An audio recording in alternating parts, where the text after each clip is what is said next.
Esse é o canal Rei do Deboche e esse é um corte de uma live.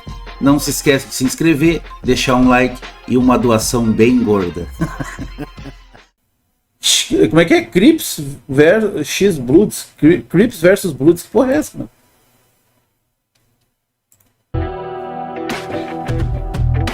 A rivalidade entre Crips e Bloods tem raízes em bairros de Los Angeles, surgindo em um período de muitas tensões sociais e raciais e de muita violência. Naquela época, o movimento dos direitos civis teoricamente abria portas para a igualdade, mas muitas promessas feitas no papel não se concretizavam e as comunidades negras continuavam sendo negligenciadas. Dentro desse contexto difícil surgiram então as gangues. Os Crips, por exemplo, foram formados primeiro como um grupo de proteção, mas que logo se expandiram e entraram para o caminho do crime. A gangue Crips, por exemplo, foi formada como um grupo de proteção primeiro, mas que logo se expandiu e entrou para o caminho do crime e da dominação de território. Em resposta a isso, nasceram então os Bloods, dando início a uma guerra de gangues que tomaria as ruas da cidade. No vídeo de hoje, então, iremos entender um pouco mais sobre essa rivalidade.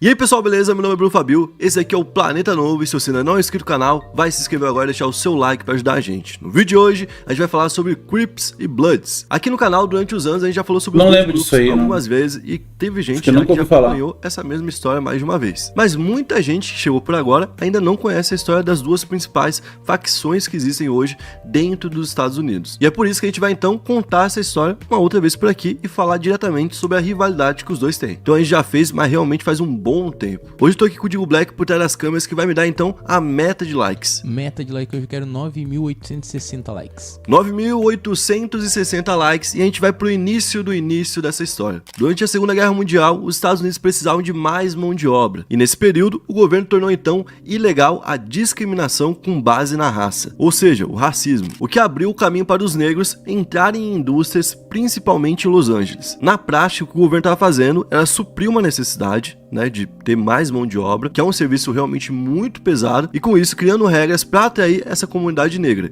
que se mudou em massa para Los Angeles. Apesar da regra que tinha sido criada, a mentalidade de boa parte da população de Los Angeles continuava a mesma de antes, e inclusive os bairros proibiam algum morador que fosse negro. Isso fez com que a cidade ficasse dividida em bairros de brancos e bairros de negros, e transformou o bairro South Central no que foi chamado de Black Los Angeles. Em meio a tudo isso que estava rolando, a Suprema Corte então decidiu que as práticas que dificultavam a vida dos negros em bairros brancos, essa é a definição naquela época, eram inconstitucionais. Por isso então a gente teve ainda mais pessoas da comunidade negra se mudando para Los Angeles. E aqui tem até um termo que eu utilizei nos Estados Unidos, que é o voo branco dos Eles acham que estão me prejudicando, cara.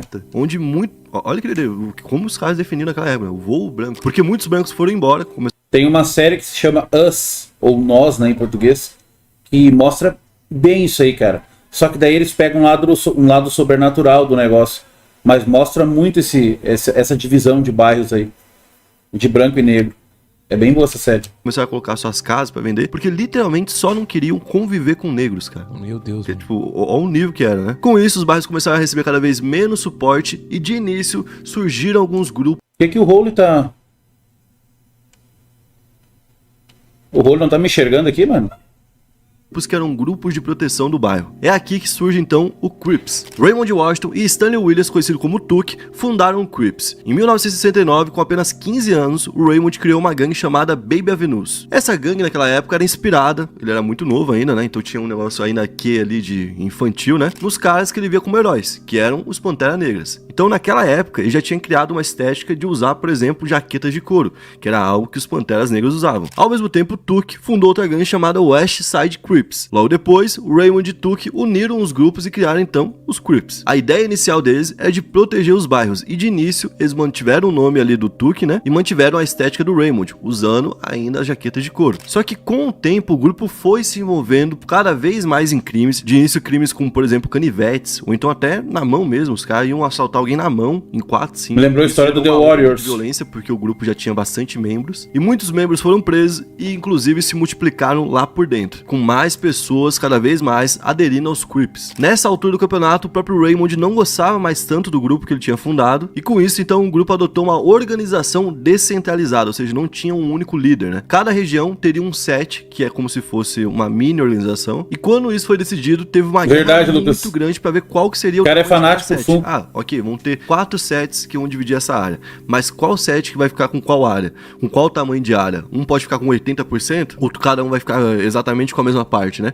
Então teve muita guerra mesmo, que foi lá nos anos 80, e logo depois veio uma época de o do Yugi, né? Paz entre aspas. Foi nessa época que eles adotaram o azul para demonstrar que eles eram todos do mesmo grupo, apesar de ter vários sets, e eles dominaram Los Angeles. Naquela época, ninguém tinha coragem de se opor a eles, porque quem se opôs ia sofrer sérias consequências. Então, no início dos anos 70, essa força e esse domínio que os Crips tinham, né, gerou os Bloods, que foi como se fosse uma resposta para tudo que estava acontecendo. Eram grupos bem menores do que os Crips, que basicamente fizeram um grupo em resposta direta. Então não é tipo, um é rival do é outro, tipo os renegados. Teve um problema. Um grupo surgiu que só faziam merda no grupo, foram banidos e criaram o grupinho Renegados. É igualzinho a história, mano. Destruiu o outro. E os dois responsáveis pela fundação foram Vincent Owens e Sylvester Scott. Eles tinham uma história que foi muito bem recepcionada pelos pequenos grupos, né? Porque os dois tinham sido atacados por 20 Crips de uma vez só, na covardia, apanharam muito feio, sobreviveram e então usaram da história para poder conseguir mais grupos dentro do grupo deles. Graças a Deus, Rowley. Para poder provocar os Crips. Que vai trabalhar esse vagabundo, né? Que distanciasse, que ficasse bem claro. Era o contrário dos vermelhos, daí. No meio disso, inclusive, surgiram grupos que queriam ficar na paz entre os dois grupos, que eram grupos roxos, né? Porque é a mistura de vermelho com azul. Pode crer. E os Bloods, diferente dos Crips, não tiveram ali um período de, sei lá, ideologia e tudo mais. Não, eles foram direto pro crime. Já começaram também a fazer esses crimes mais baratos, né? Com canivetes, coquetéis molotovs e coisas do tipo. E uma divisão surgiu lá em Los Angeles. Tinha locais que eram Bloods e tinham locais que eram Crips. Com isso, tinham pessoas que poderiam ir em locais porque eles moravam em locais de Bloods, mas não poderiam ir em locais porque eles moravam. Pior que eu não conhecia isso aí, ô Iago. Toda a cidade ficou dividida assim. Você tinha que ir em locais que a sua facção dominava pra não ter algum tipo de problema. Pô, isso é doideira, né? Porque daí, tipo assim, quem não tem nada a ver com isso aí tem que se envolver de qualquer jeito. Sim, não era só porque o mora crime, no né? Tem que fazer, tem que se escolher um lado. O comércio, lojas, ruas, tudo foi dividido. E até o Raymond, o criador dos Crips, né, pagou por isso. Ele levou um tiro no peito e faleceu, e tudo indica que quem fez isso foi um outro membro dos Crips que naquela época tava tentando aumentar o set dele. A gente chega então nos anos 80, onde a gente tem o crack que surge. Com isso, eles ganham muito dinheiro, porque eles começam a vender nas esquinas, e vem muita grana disso mesmo. Conseguem comprar armas melhores. Entendi isso. A disputa fica mais violenta, né? Fica de esquina em esquina, literalmente. E eles compram armas como o AK-47, que é um fuzil que consegue atirar várias balas por minuto, né? E os crimes e confrontos ficam maiores. Cada vez que eles se confrontam agora, então, a gente tem 2, 3, 4, 5 pessoas que morrem. E os crimes que eles eram, por exemplo, um roubo de alguém na saída de um banco, uma saidinha que rola aqui no Brasil também, passaram a ser literalmente... Parece, essa briga aí tá parecendo a do GTA San Andreas. Tem uma ideia, no ano de 87... Sabe lá se não foi inspirado, né, cara? O cara não sabe. A cada 24 horas em Los Angeles. O que já era um número bem alto e foi crescendo. Tá me lembrando bastante aí também. 690 mortes aconteciam por ano por conta dessa guerra de facções. O que é muita coisa, é mais de uma por dia, né, gente? Quase 2. Com isso, a Califórnia aumentou muito os gastos com policiamento e muito policiamento levou a mais encarceramento, ou seja, mais pessoas sendo presas, né? As cadeias já estavam dominadas pelo crime, com o rebote, então, eles tinham mais membros entrando cada vez mais para Bloods e Crips. No ano de 92, a gente tem o que ficou conhecido como tumultos de Los Angeles, o que foi uma série de protestos contra a absolvição, ou seja, o perdão, né, que alguns policiais receberam após espancarem um homem negro chamado Rodney King. Esse caso, pra gente poder fazer uma comparação mais atual, é muito parecido com o que aconteceu, por exemplo, com o George Floyd. Foi um caso que ganhou o mundo todo sabia o que estava acontecendo, e naquela época a cidade virou literalmente um caos. Foram 6 dias de tumulto, com muita gente, inclusive, que não era negra indo pra rua, porque também estava indignado com o que nada. É o YouTube. Posso fazer nada.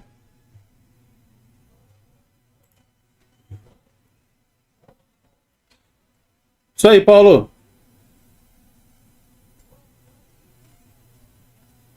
Salve, gambiarra. Aqui tá perfeito.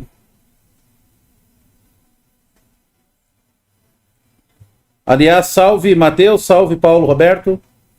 De $1 bilhão de prejuízo, cara. Então foi muita destruição mesmo. Naquela época até surgiu um termo que foi parar nas manchetes, que era a Fúria Negra. 1 bilhão de prejuízo, naquela época 1 bilhão era muita grana, mano. Que a gente chegou a ouvir aqui no Brasil na música do Racionais, né? Que fala, Fúria Negra ressuscita outra vez. Sim. E foi nessa época que os dois grupos se reuniram e fizeram ali um tratado para poder diminuir a violência entre eles e focar em um objetivo maior. Inclusive teve um evento com membros dos dois lados para poder oficializar o tratado, que tinha inclusive uma frase que falava o seguinte: aceito o dever de honrar, manter manter e defender o espírito do vermelho, azul e roxo, que é o que eu falei pra vocês, que é a mistura dos dois, né? Para ensinar a família negra seu legado e luta, prolongada por liberdade e justiça. Obviamente que a trégua não durou muito tempo, no próximo ano eles já estavam de volta em guerra, e os dois grupos se organizaram e saíram do estado, né? Eles foram para outros locais, e os Crips, por exemplo, estão em mais de 40 estados com mais de 20 mil homens. Uma coisa que eles dois ficarem muito famosos foi o rap do Sabe suíno terraplanista? Também dos mesmos locais que eles estavam. A maioria dos artistas vinha de algum bairro que era dominado ou pelos Crips ou pelos Bloods. E a gente teve nomes importantes como o Snoop Dogg, que sempre divulgou os Crips. Recentemente, o Fortnite acabou de lançar uma movimentação que você pode fazer, que é uma dancinha dos Crips, que é proporcional a você fazer o CV aqui no Brasil. Literalmente.